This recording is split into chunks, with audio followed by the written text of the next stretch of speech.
Saludos cordiales estudiantes, bienvenidos a una clase más de lengua y literatura. El objetivo de la clase es generar el razonamiento en la diferenciación entre el lenguaje y la literatura del siglo XIX.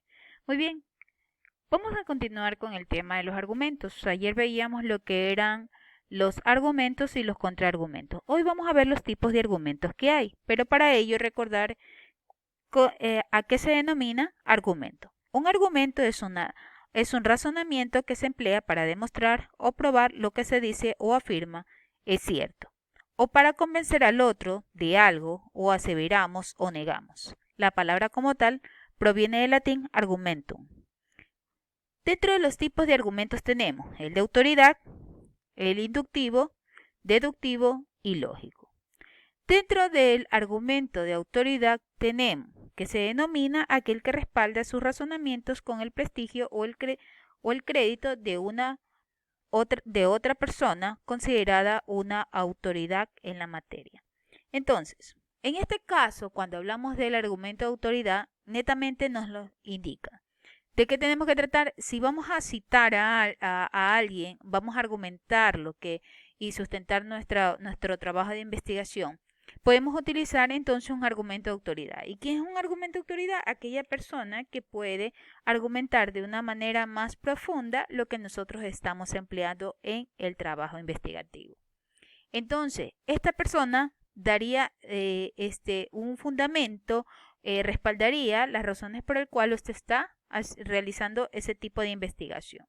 Si hablamos del argumento deductivo, su palabra mismo lo indica, deduce. Y nos dice que es una estructura lógica donde, seguidamente de unas premisas verdaderas, se obtiene como resultado una conclusión tan cierta. O sea, si diríamos nosotros, y el ejemplo es claro, dice, todos los hombres son mortales. Juan es un hombre, por lo tanto, Juan es mortal. Es una deducción lógica, puesto que estamos dando un ejemplo claro, conciso y preciso, con lógica automáticamente. Entonces, si hablamos de que todos los hombres son mortales, también está incluido Juan porque Juan también es un hombre. Valga a recordar que es una deducción argumentativa a través de la deducción. Si hablamos del argumento inductivo, dice, no necesariamente unas premisas todas serán verdaderas y conducen a una conclusión válida. A diferencia del razonamiento deductivo, no hay como tal un acuerdo sobre cuando consideran un argumento como válido. Quiere decir, en este caso, que no siempre vas a tener como verdadero todo aquello que argumentas. Por ejemplo, tenemos el carro de Raquel es azul, el carro de Luis es azul, por lo tanto, todos los carros son azules. Queda de notar que lo mismo, considerando qué cosa, que esa descripción de un carro y de otro son lo mismo. Por lo tanto, da a deducir algo que es lógico porque se denota, pero no siempre pasa de esa manera. Y si hablamos del argumento lógico, dice que se denomina al conjunto de premisas a la cual sigue una conclusión. Entonces, recordemos lo que hemos visto, ¿no? Desde el inicio de la lógica nos dice por qué se dio paso a la lógica. ¿Por qué? Porque se buscaba cuestionamientos, razonamientos sobre las ciertas situaciones que estaban a nuestro alrededor y nosotros no lo veíamos como claro. Entonces, dentro del argumento que usted puede utilizar en sus trabajos de investigación, tienen el de autoridad, que cita a un personaje, diríamos a una autoridad, a una persona de relevancia que tenga un cargo relevante que tenga que ver con su trabajo. Por ejemplo, si hablamos sobre algo de la ciudad, un tema de la ciudad, si usted cita, en este caso, digamos que al alcalde, a la alcaldesa de esa ciudad a la cual usted está haciendo el trabajo, obviamente que al entrevistarlo o a dar una afirmación o un mensaje que usted está de acuerdo dentro de su trabajo de investigación y que vaya de la línea de este personaje, entonces lo tomaríamos como un argumento de autoridad. Muy bien, estudiantes, el siguiente tema que hoy vamos a tratar en clase es la literatura del siglo XIX. ¿Dónde comienza la literatura del siglo XIX? Comienza después del primer grito de independencia de nuestro país. Dado a este caso, influye de una manera muy acertada en esta literatura el romanticismo. ¿Y qué es el romanticismo? Se dice que es la corriente artística que se acercaba hacia la naturaleza, es más instintiva, espiritual y rescata los sueños. En este caso, este tipo de corriente es la que ingresa y toma auge dentro de la literatura del siglo XIX. Vamos a ver hoy los personajes importantes dentro de esta literatura que tuvieron en este tiempo, en este siglo, tuvieron mucha apertura.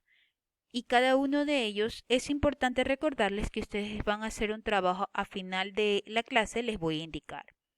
Uno de ellos es José Joaquín de Olmedo. José Joaquín de Olmedo fue guayaquileño y se nació en marzo de 1780, abogado político y poeta. Dentro de sus obras más relevantes es el Canto a Bolívar, también conocido como el Canto a Junín.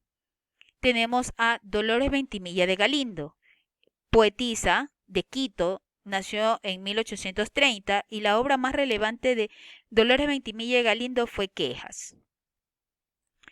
Siguiente tenemos a Numa Pompilio Yona, guayaquileño asimismo, el año 1832, su obra más relevante, La bandera del Ecuador.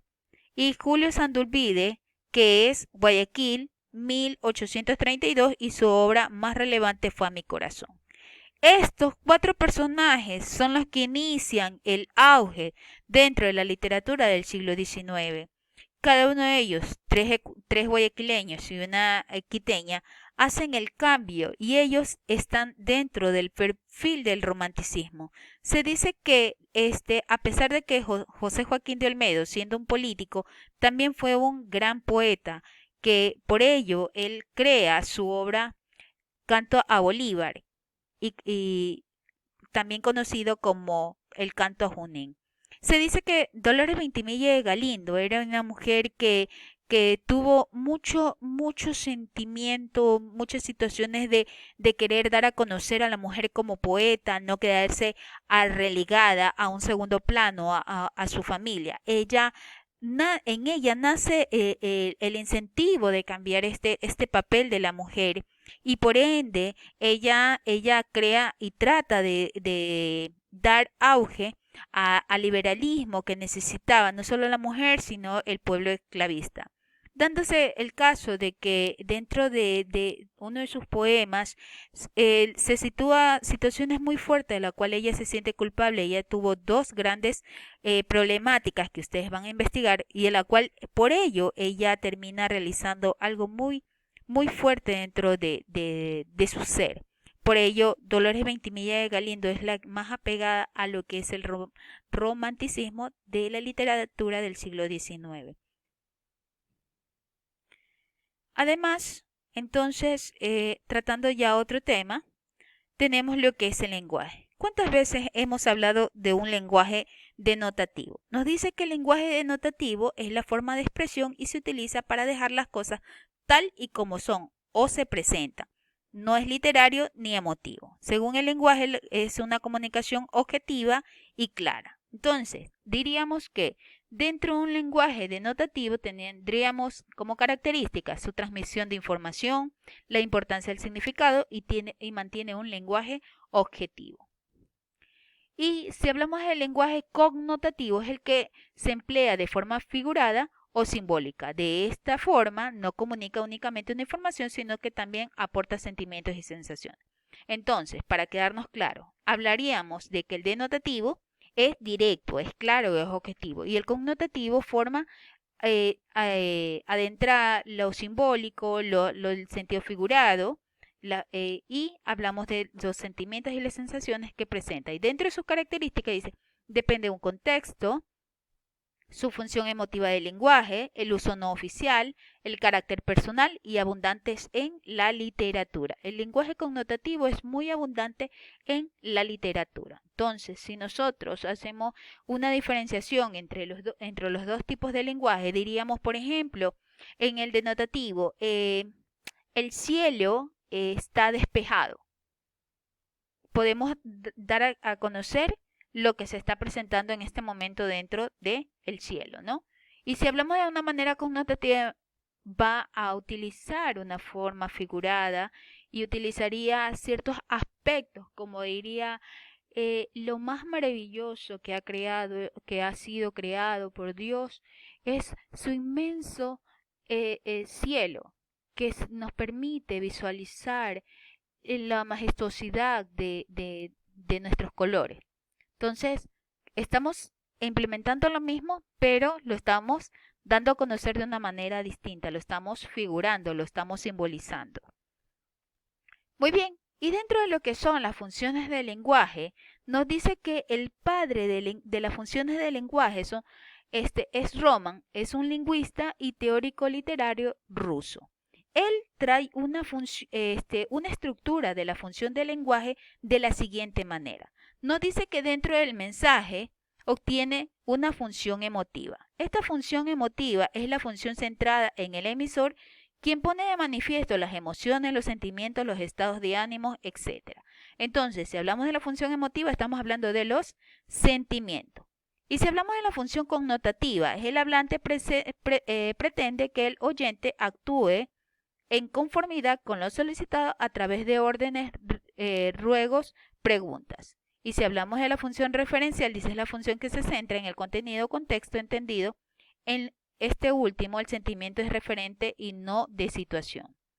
La función fática se centra en el canal y trata de todos aquellos recursos que pretende iniciar o prolongar, interrumpir o mantener o finalizar la interacción o conversación. Entonces, hablamos en la función fática de el canal que se utiliza. Y si hablamos de la función poética, dice, se centra en el mensaje y se pone en manifiesto cuando la construcción lingüística elegida intenta producir un efecto especial en el destinatario, goce, emoción, entusiasmo, etc.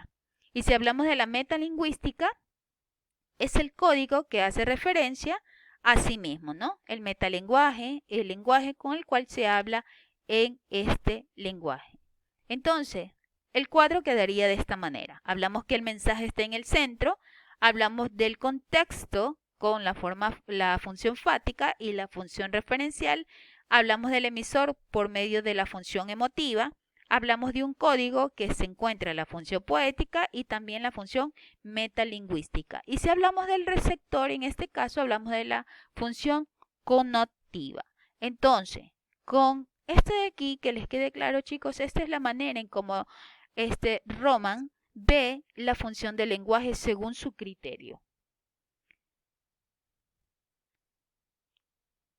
Muchos de ustedes tienen que, dentro de lo que se ha dado en esta pandemia, ustedes han utilizado todo lo que tiene que ver con el canal virtual.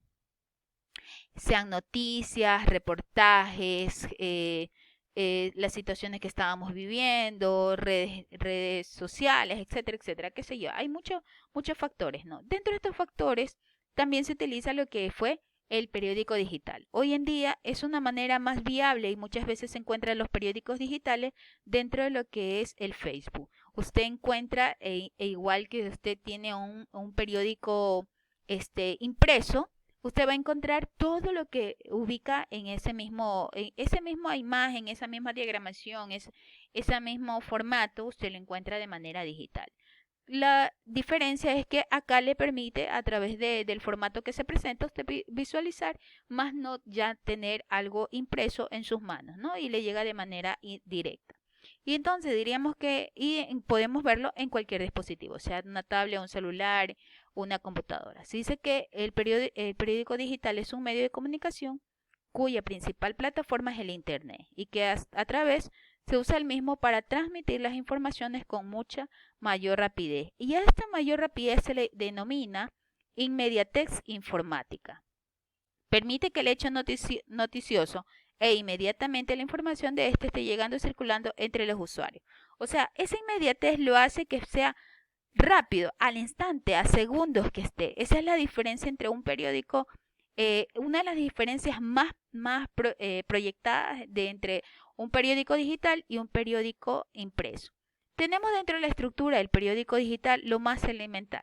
Su titular, que habla de la noticia que se está presentando. Hablamos de la interacción con el público, que son las redes sociales en este caso, el hipervínculo que lo puede llevar a otra nueva página y hablamos de la información anexa que contiene ese periódico digital. Muy bien, chicos, les muestro la tarea En clases les explico con mayor amplitud. Gracias.